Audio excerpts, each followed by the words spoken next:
ఈరోజు నేను చివరిగా నా మనశ్శాంతి కోసం అందరి దేవుళ్ళకు ప్రార్థిస్తాను. ఏ దేవుడు నాకు ప్రత్యక్షమై మనశ్శాంతి ఇస్తాడో ఆయన్నే నేను సేవిస్తాను. ఎవరు నాకు ప్రత్యక్షం కాకపోతే ఆ రైలు కింద పడి ఆత్మహత్య చేసుకుంటాను. ఇది ఆయన తీర్మానం.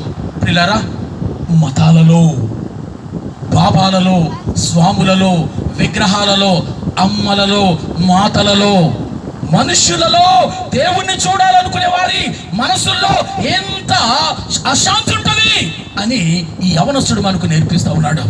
ఆ రాత్రంతా ఈశాన్య దేశంలోని తనకు తెలిసిన దేవుళ్ళు దేవతల పేర్లన్నీ ఎత్తి ప్రార్థించాడు. ఒక్కరూ కనబడరే.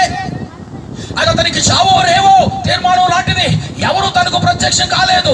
నిరాశ తన నిండా అలుముకుంది. ఇక చావే శరణ్యం అని అనిపిస్తుంది. అయినా చావడానికి అసలు భయపడడం లేదు. 4వ జాము చనిపోవడానికి ఆ రైలు పట్టాల మీదకి వెళ్ళిపోయాడు. తాను నమ్మి ప్రార్థించిన వందల దేవుళ్ళలో ఒక్కరూ తనకు ప్రత్యక్షం కాలేదు. కానీ తన దేవుళ్ళ లిస్టులో యేసుక్రీస్తుకు చోటే లేదు. కారణం, ఇతడు 15వ ఏటనే బైబిల్ చించుకాలు చేశాడు. ఇతని దృష్టిలో యేసు దేవుడు కాడు. అందుకే అసలు ఆయనకి ప్రార్థన అయినా చేయలేదు. కడసారి ప్రార్థన అయినా కూడా చేయలేదు. కానీ ఆశ్చర్యం ఏంటంటే, అతడు యథార్థ సత్యాన్వేషి అయి ఎవడు దేవుడో ఎరగక అర్థం కాక ఎవడో ఒకడున్నాడు. అతడెవరు? అతని దృష్టిలో యేసు కాడు.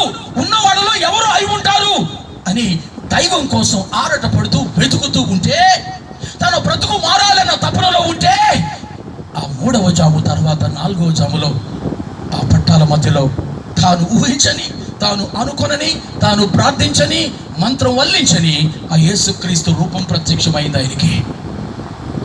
తన అతిక్రమం అంతా ఒప్పుకున్నాడు.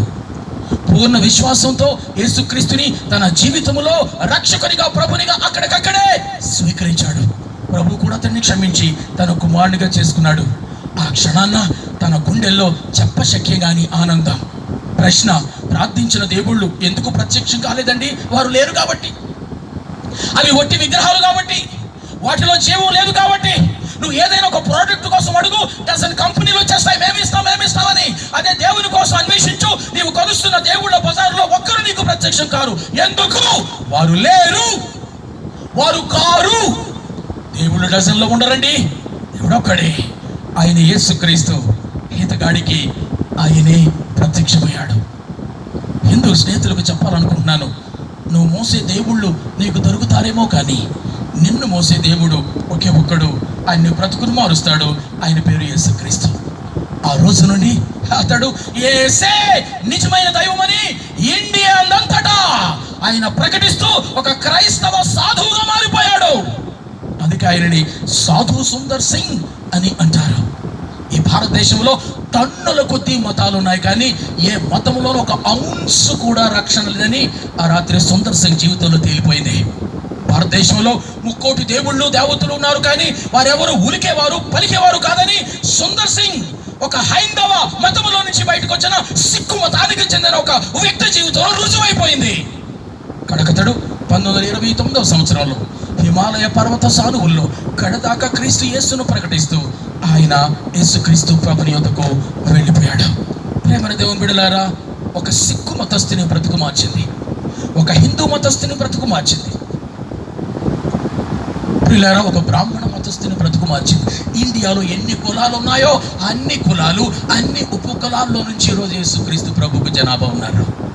అన్ని ఉపకులాల నుంచి యేసుక్రీస్తు ప్రభుకు ప్రజలు ఉన్నారు. యూపీఎఫ్ కానీ, ఐఎం కానీ, ఎఫ్పిబి కానీ, ఈ మిషన్ సంస్థల యొక్క తపన ఏంటంటే, ఇంకా సువార్త అందని లోతట్టు గిరిజన ప్రాంతాల్లో సువార్త ప్రకటించి కొంతమందినైనా ఆ తెగలో నుంచి ప్రభు కోసం సంపాదించుకుంటే ప్రకటన గ్రంథంలో చెప్పబడిన ప్రవచనం నెరవేరుతుంది. ప్రతి భాషలో నుంచి ప్రభుకు రిప్రజెంటేషన్ కావాలి, ప్రతి తెగలో నుంచి రిప్రజెంటేషన్ కావాలి, ప్రతి కులము నుంచి, ప్రతి ఉపకులము నుంచి, ఉపకులములో నుంచి ప్రభువుకు ప్రతినిధులు కావాలి. కనీసం ఒక్కరైనా కావాలి. అందుకోసమే వాళ్ళు ప్రకటిస్తూ ఉన్నారు. అందుకోసమే బహుశా అండమాన్ నికోబార్ దీవులకు వెళ్తున్నారు. అందుకోసమే ప్రజలకు ఇంకా మాట్లాడడానికి అనుమతి ఇవ్వని వారి దగ్గరికి వెళ్ళడానికి ప్రయత్నిస్తున్నారు. ఎందుకంటే అందులో నుంచి కూడా ఒకడు కావాలి ప్రభు, కనీసం అందులో నుంచి కూడా ఒక్కరు కావాలి. ఇలాగున ఇండియాలోని అన్ని తెగల్లో నుంచి కొద్ది మందిగానైనా ప్రభు నమ్ముకున్న వారు ఉంటే దేవుని రాకడ త్వరితమవుతుంది. ఆ పని చేయడం కోసం ఈ దినాన్న అనేక మంది ఫీల్డ్లో ఉన్నారు. వారు మత మార్పిడి పనిలో లేరండి, వారు మనుషుల మార్పిడి పనిలో ఉన్నారు. ఆ పనిలో మీ దగ్గర నుంచి వెళ్ళిన వారు చాలా మంది బయట ఆ పని చేశారు.